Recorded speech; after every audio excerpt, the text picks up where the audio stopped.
they've been in their learning adventure.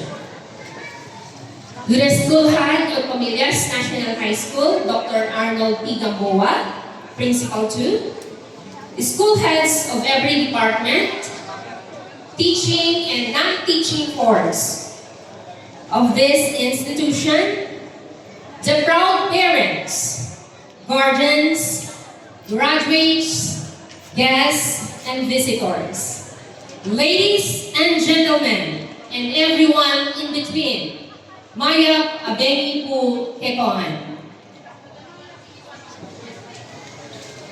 Before I go further with my speech, may I first congratulate you graduates, for today marks the attainment of your dreams.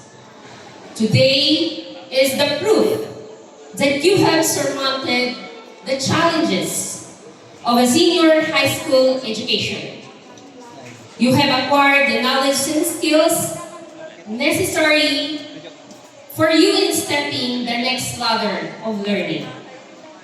Secondly, I want to congratulate the parents for now harvesting the fruit of sacrifices.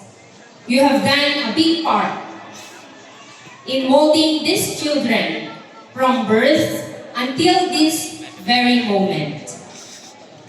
You are the forerunners in the education of your children, molding these children, their behavior and characters, abilities and knowledge.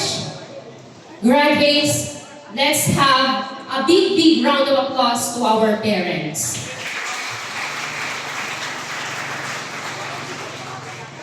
Sana po po sasawang mamantabi kareng graduate sa rin kasi yako man po pengari ko in bawat success dari anak tamo 2 times in happy dari pengari.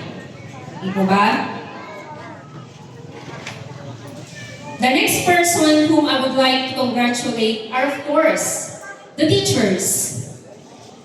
You have